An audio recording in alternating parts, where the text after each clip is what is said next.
History, geography, coastlines, blue, gold. It is from here that we are transported tonight into the world of RobynDenny's imagination.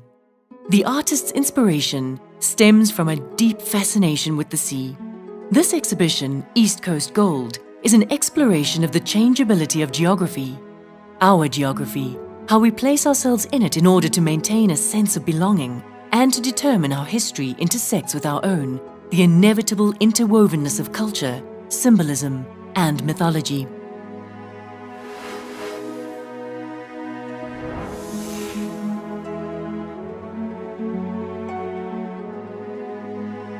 East Coast Gold is a logical progression from her former body of work, Indigo, A Passage to Healing. The Indigo work, comprising of painting, installation, and a performance piece by Mamela Nyamza, attempts to reconcile the history of indigo pigment along the West African coastline and the evident polarities of its symbolism as both blood and healing. Denny explains indigo as uncovering the historical journey which simultaneously moved and haunted her.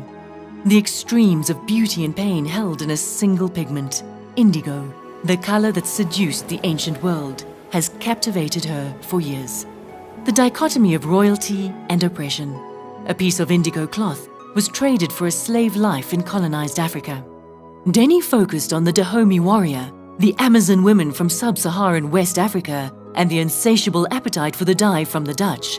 And a Dutch female figure from the Golden Age looms as her alter ego in numerous and diverse ways. Denny has ground and liquefied the processed leaves of the Indigofera tinctoria plant, recalling its historical origins. The body of works, in conjunction with the performance piece of Mamela Nyamza, initiates a conversation and thought process in the hopes of nearing what might resemble healing.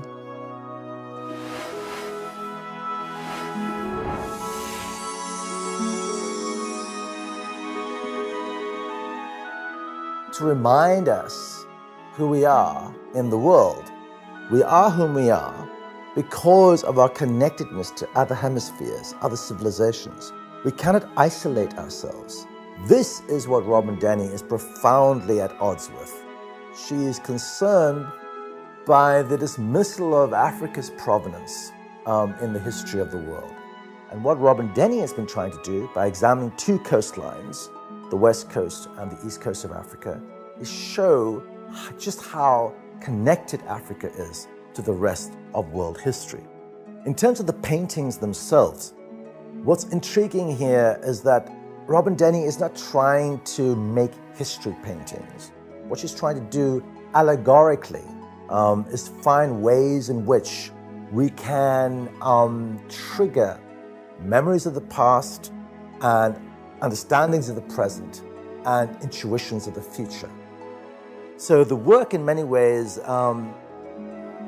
is designed to trigger apprehension rather than to determine or over-determine apprehension on the part of the viewer or consumer of the work. What she's trying to do, she's trying to energize the past in the present moment and make us feel that past in the present moment.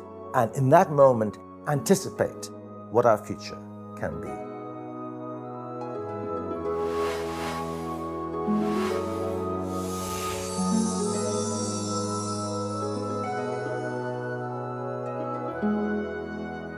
Denny continues her African trajectory down the west coast to Cape Point, where the artist now resides, up to the Indian Ocean. East Coast Gold traces the evolution of cultural identity and how it is of self and of place, relational and inventive, and again explores the shoreline, a terrain that has captured Denny's artistic and fantastical vision throughout this extended body of work. Denny's layered historical and symbolic artworks of the West and East Coast respectively create a strong sense that history and geography are intrinsically interconnected and are the essential substrate for cultural and gendered identity. The medium itself embodies this geographic and material trajectory as she uses gold leaf, Johannesburg gold mine dump sand, and gold metallic powder.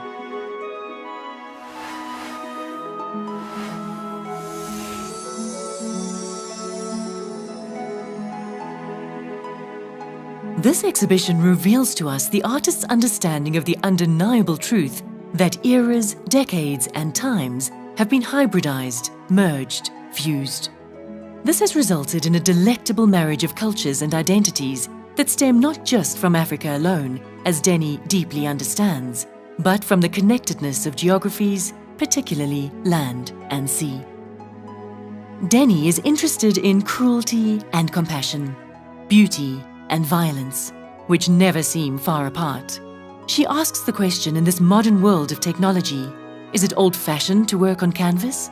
Is she seeking a tangible reality, something organic and tactile in an increasingly digital world? She comes to the conclusion that while we still have flesh, blood, and consciousness, we will continue to play out levels of compassion and cruelty until our last breath.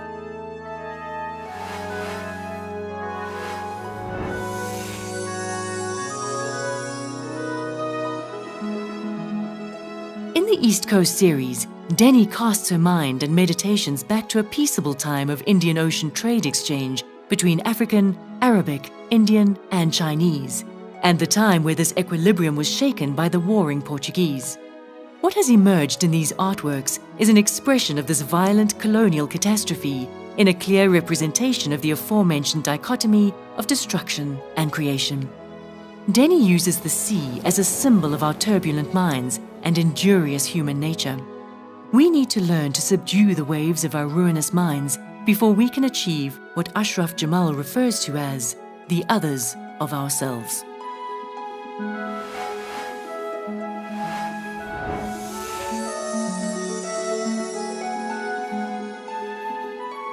In Denny's vast canvas, The Map, we realize the artist's relationship with symbols and mythology.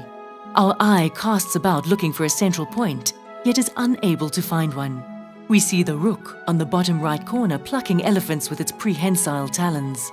More central in the canvas, we discover a depiction of the slave trade, oppressed men with elephant tusks. The map spans across Africa, Asia, Southeast Asia, and Europe with a delicious sense of interconnectedness.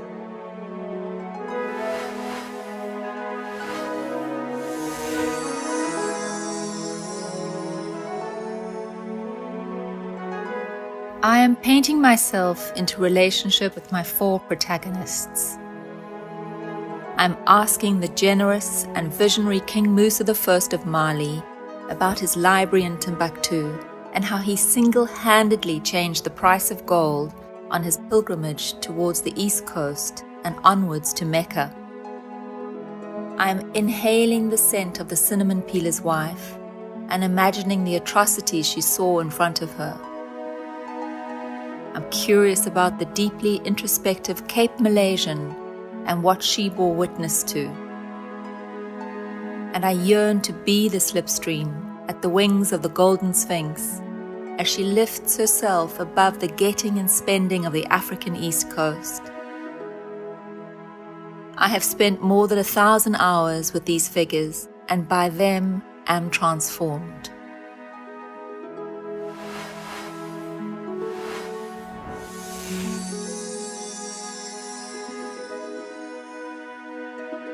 Robyn's voice as an artist resounds with the poetry of Africa. In this case, it's East Coast, which was responsible not only for trade, but also for the stories that were exchanged, the flow of ideas, the cultures that were merged and forever redesigned and transformed.